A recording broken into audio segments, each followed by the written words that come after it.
Pfizer is the company that we speak to. Keval Handa, MD of the company, joins us right now to speak about all that's happening with the company and, of course, from an industry perspective as well. Mr. Handa, good to have you. Thanks so much for joining in. Just give us a sense of how have the last 6 to 8 months shaped up for Pfizer per se. I mean, there's lots of news that have done the rounds. There's lots that's happening within the company as well. Just give us a flavor of how things have shaped up the last 6 to 8 months. So very good morning to all of you. In the last 6 months, the industry has actually slowed down from a high growth of around about 20%. We are seeing now the growth rate narrowing down about 14 to 15%.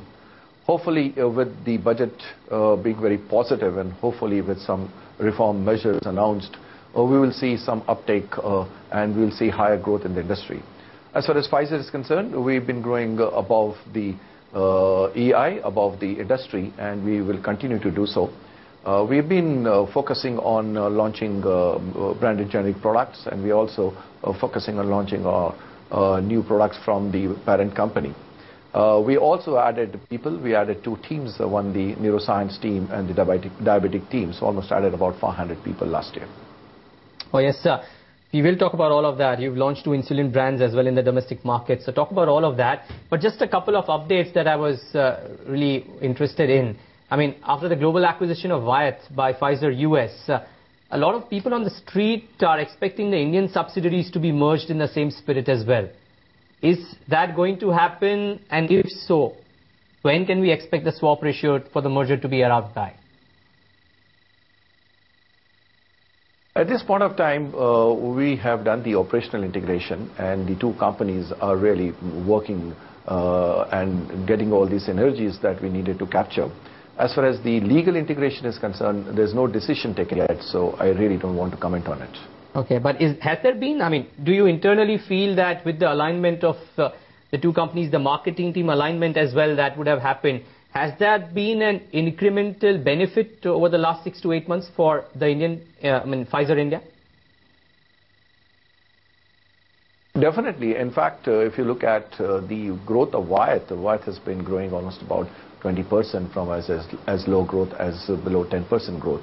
And if you see the number of introduction that has taken place in Wyeth, they have launched about 4 or 5 products, whereas for last maybe 1 decade, they might have not launched 2 products. So I think you are seeing a lot of energy in Wyeth. You're seeing growth happening. You're seeing a lot of energy in Pfizer and growth happening in Pfizer. So as 2 companies, we are doing pretty well together, and our ranking has also improved.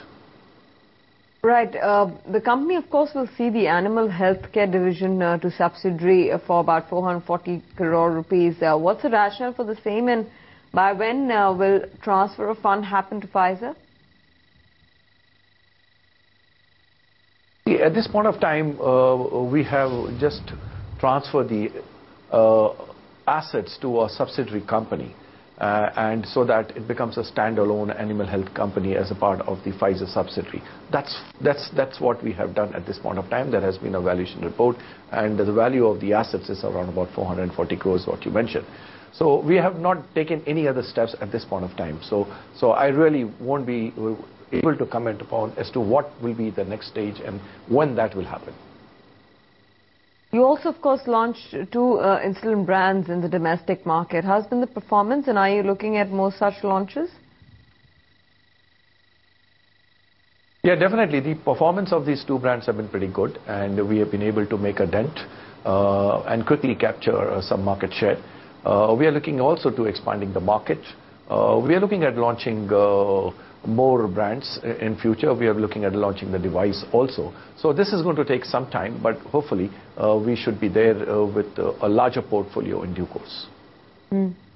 What's the kind of revenue breakup that you're looking at over the next couple of quarters, and also the kind of traction that you see coming in while maintaining costs on the margin front?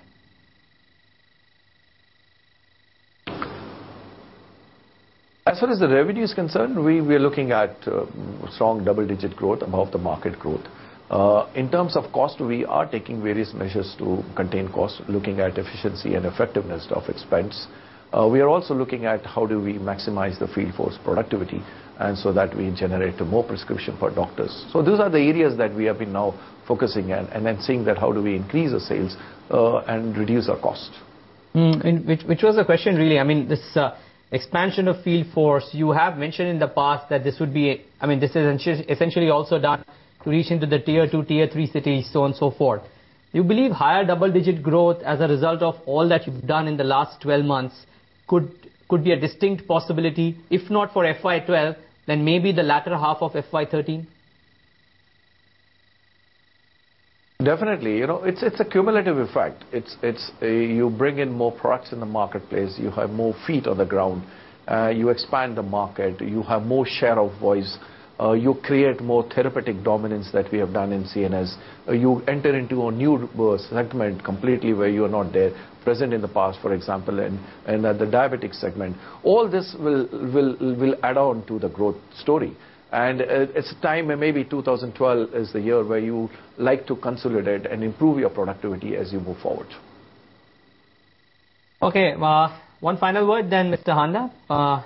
Looking at, I mean, let's assume that March is over. You're looking at FY13. Keval Handa, MD of Pfizer, more bullish than what he was a couple of quarters ago, or cautiously optimistic? Thank you. Whereas you are saying whether I'm bullish or cautiously optimistic, it has to do also with how the GDP is going to shape. If we're going to see the budget being very positive, the economy is on rise, and we're seeing the GDP going above 7%, I think the pharmaceutical industry would be very positive.